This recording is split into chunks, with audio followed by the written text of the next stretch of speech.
I would say wonderful. It's absolutely wonderful because it's the clear sign that in this localization of consciousness, that means your equipment, in this localization of consciousness in the form of awareness, this process of transparency is taking place. That now you are coming to soon to full transparency. That awareness now will flow freely without the distortion of the mind. So, and that is what we call recognition. As if this association where there is identification, recognition is postponed. So now this recognition process is coming to a completion. Because all what you describe means that transparency, intimacy. So these are the clear signs beyond doubt that this recognition is going to happen. It's already recognition, already. But it will come now to its own fullness. Because there seems to be some fluctuations. Yes, up and down. So now understand with your intelligence what supports these fluctuations. That means something of the mind that is still reinforcing some places of identification. So here we need a sort of discipline based on your aspiration, not something forced on you. You should feel that here your practice and discipline is an effortless expression, spontaneous expression. Like a child doesn't do any effort to come to his mother. It's spontaneous. In the same way, coming back home should be totally spontaneous. You cannot be forced to come back home. And this is the key of practice. This is the secret. This is the secret of practice, of the successful practice. As long as the practice is forced on you, by whom? By a part of your mind. You know what we call the individual will. That means a projection of yourself as being one day enlightened.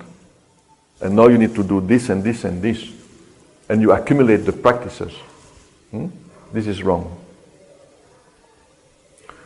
All that is needed is, as I said, to stop. To stop indulging or in so many activities that are none else than a projection of yourself, of your own identity. But to be more and more open to the inner activity, the spontaneous activity, that means you are not the doer of your activities, but they are done in you, through you. In the same way, this process of recognition will be done by itself, not by you. You are not the maker of your recognition. You are not the doer of your enlightenment. That is a very important obstacle that carries you away for a long time. Because in your mind, in your imagination, you want to be enlightened. Who is this you? You cannot. You will never be enlightened because what do you mean? The equipment that will never be enlightened. And if you speak about consciousness, then consciousness is ever enlightened. So that is a confusion that I want to be enlightened. It's more about allowing consciousness to shine freely in you. And now with your understanding the mind, yes, you can ring the bell. Thank you. Because I make an important point here. With your domestic intelligence, understand what creates an obstacle to the free flow of awareness. You can identify, differentiate, distinguish all these obstacles, one after the other. Like you diagnose a sickness and you adopt the proper therapy to heal. So here also it's a healing. It's a healing of the defect of this association between consciousness and body and mind. There's a defect. It's just a kind of sickness. Something has gone wrong in the, so to say, because nothing is wrong, but between association of awareness and mind. See where is the problem. Where are you holding your identification, your beliefs? You are holding something. So you have to let go, open, let go. See all these things clearly. And let go, let go, let go. Surrender. Through surrender, you come to more and more spontaneity, effortlessness. And only this awareness will complete the recognition. It is awareness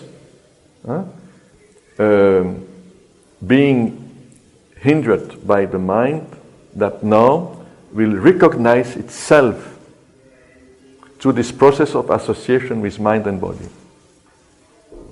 You see, when the infinite assumes an association with its finite energetical expression, it is clear that it is already in the deal, that limitations will be there.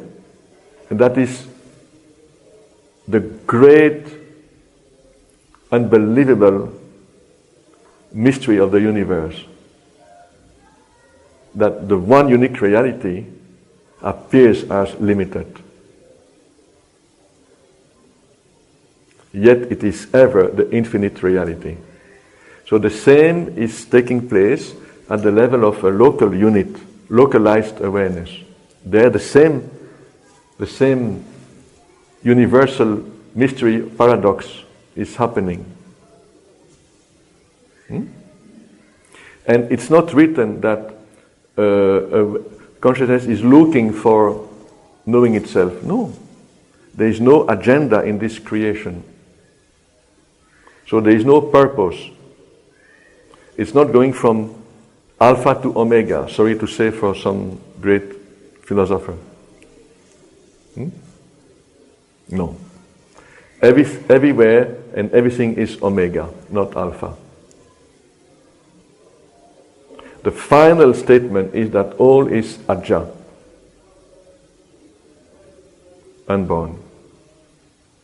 That is final. And that which is born is just a temporary, fleeting, apparent, illusory expression. All there is Aja or Ajata. So that is already the case here at the level of a local unit. So is there anything you can do? No. But you can somehow respond to what we feel being an inner call. It is felt like that, experienced like that. It's like mother is calling child, and the child comes back home. In the same way, you respond spontaneously to the call while forgetting yourself, while losing yourself, while dissolving yourself. So, the secret of the practice is the effortless response to the inner self. Or inner call, the call of the self, you can say. That's an image, it's a metaphor. It's not like a call that you get a call, a phone call. To respond freely, spontaneously, effortlessly to the call of the self. Don't bring the mind there. Respond without the mind.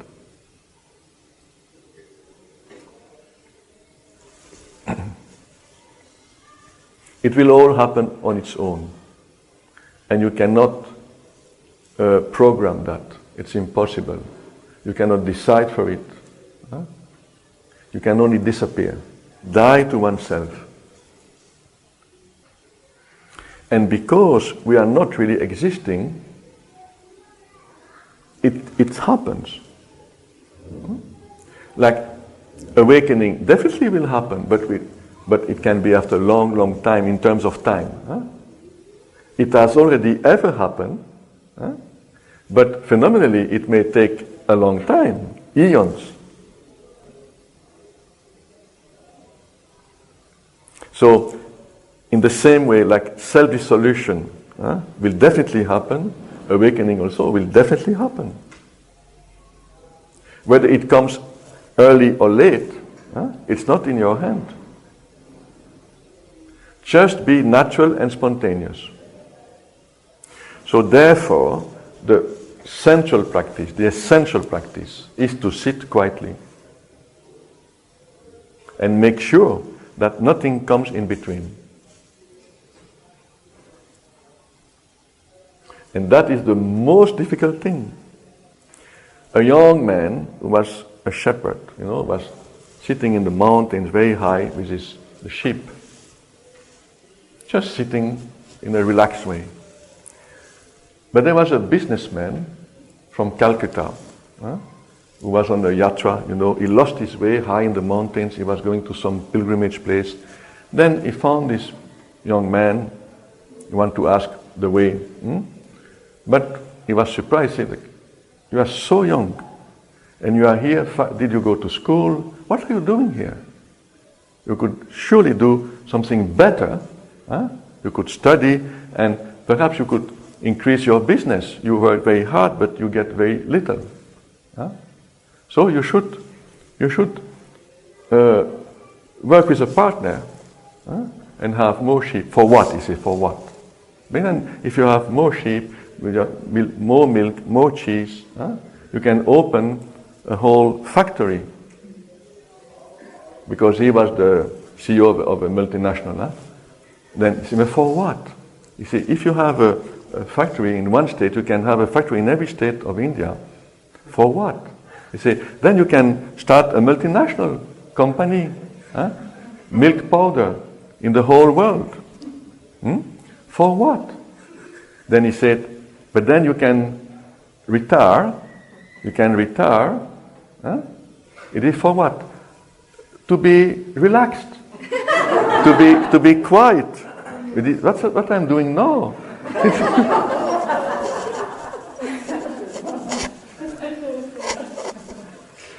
So you see, it's the most difficult thing, and that's why those shepherds and other people who are close to nature, they may be unlearned, yet they are great souls.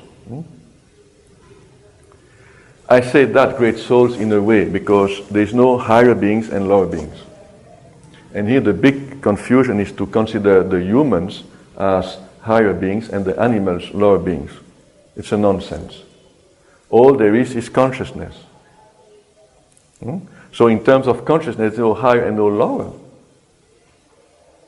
So when you meet a dog, a cat, a monkey, you actually meet yourself. It is consciousness meeting consciousness. And the rest is only temporary and fleeting and not existing itself. It's going to perish. Because what is not going to perish is the consciousness. It is imperishable.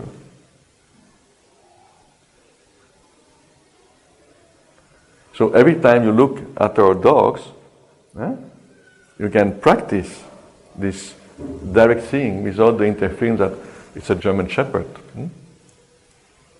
No. In the way you believe to be a human being from this or that country, you are a German human being. Looking at the German Shepherd, it's wrong. Because the seer in you and the seen over there is one and the same being. It is very obvious with animals, I would say. Except if you are in a state of fear, then you won't recognize that. Like meeting with a leopard or a tiger, you may not have the time even to recognize. But with a dog, it's possible. But don't go into any attachment, because you see, with pet animals, we go into another story and we accumulate the story. Your story, the story of your relation with the pet animal. And so, after some time, you don't see that all there is consciousness. But you say, my dog, my cat, my bird. Again, you expand your identification. And then you will cry a lot. And then you will say, no more dog and no more cat, because there was too much sorrow. But you are not saying, no more this human condition, this human person. You're not coming to that conclusion. The human person is the cause of this suffering.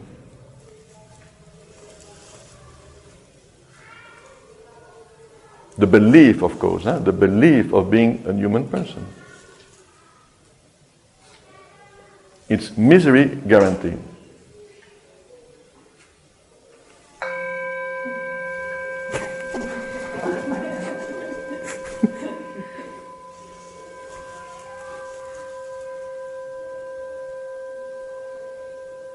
I've got instructions from the kitchen team that please don't come down before 1. And now it is 3 to 1. We can this time. To sit quietly without any purpose and being yourself, without beliefs, imported beliefs, beliefs that you import, that you download from the mind. You have uploaded a number of beliefs, now you download. No.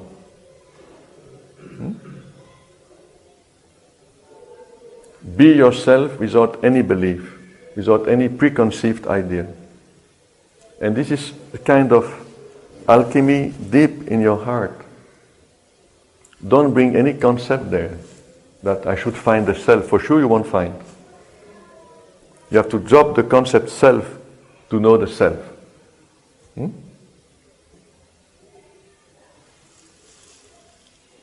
So be with yourself without the self, being most natural. Be quiet, and then for sure what you are comes to its own recognition. And it is a difficult practice, but it is not complicated. Difficult because the mind will interfere, of course. Then if it is interfering a lot, you can apply the proper treatment to the mind. You see, that is called sadhana. The proper, appropriate treatment of mind. How to deal with the mind in a way that the mind will remain still and not interfering. That means the mind should be still and pure and focused and steady. Because if there are ups and downs, sometimes the mind is agitated and sometimes it is sleeping.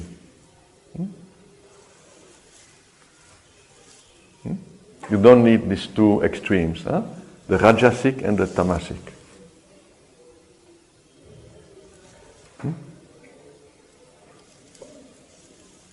Be with yourself as yourself and be quiet.